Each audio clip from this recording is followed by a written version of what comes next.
is a collapse of the Ukrainian front line before November, because that is going to be a disaster for the Biden administration. So we'll increasingly see, more and more NATO weaponry shoved in there, and Russia, in effect, is fighting a large degree of the might of NATO, because modern warfare doesn't rely on artillerymen. It's largely equipment based. So it's an extraordinary war, which is only in a certain sense now a proxy war. It is becoming, Putin's right, it is becoming a war between Russia and NATO. We're going to play for you the clip of Sir Peter Moore, the head of MI6, in a minute. But Chris, do we still have the clip of former British Prime Minister Boris Johnson that we ran last week? Perhaps you can look for that while you run the clip of Sir Peter Moore, head of MI6, seated next to Bill Burns, head of the CIA, 2 weeks ago in London. Typically audacious and bold on the part of the Ukrainians to try and change the game in a way. And I think they have, to a degree, changed the narrative around this. The Kursk offensive is a significant tactical achievement. It's not only been a boost in Ukrainian morale, it has exposed some of the vulnerabilities of Putin's Russia and of his military. If you notice, Sir Peter, first he said game changer, and then he said narrative changer. Yes, it changed the narrative for a couple of weeks, but now those troops are utterly surrounded, and most of them have been decimated. Yeah, and an awful lot of equipment will be lost, because they put in an awful lot of their best armor in there, in a situation where they were pretty well bound to lose it. There are probably some bits that the Russians haven't yet had before in order to reverse engineer. So, in many ways, that's not a very good tactic for NATO.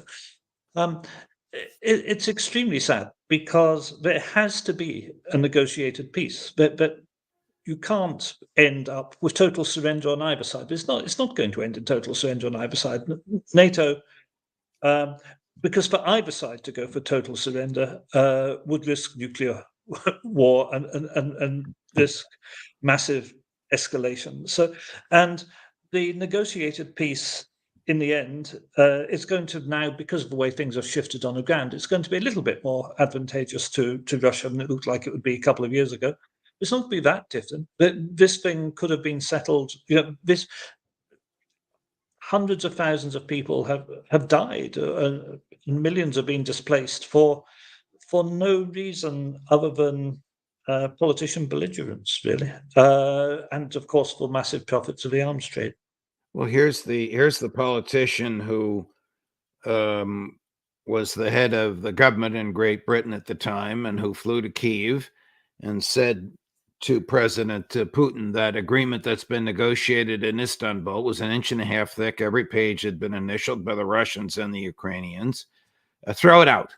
Don't sign it, because we and the Americans will have your back. Here is Boris Johnson. This is laughable, what you're about to see, at his boorish, most foolish self. As for the role the Ukrainians could themselves play in stability and security in the Euro-Atlantic area, it's obvious. This thanks to the heroism of the Ukrainian forces. They've been fighting for more than 2 years, almost 3 years. They are the most accomplished armed forces in the whole continent.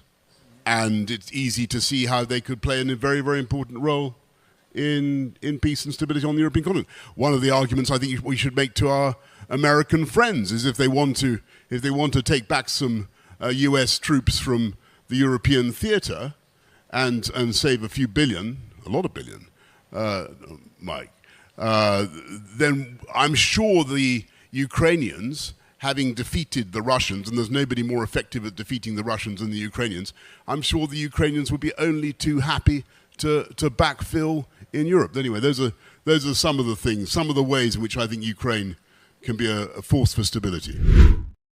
Does he retain any credibility, Ambassador? Not if he says things like that.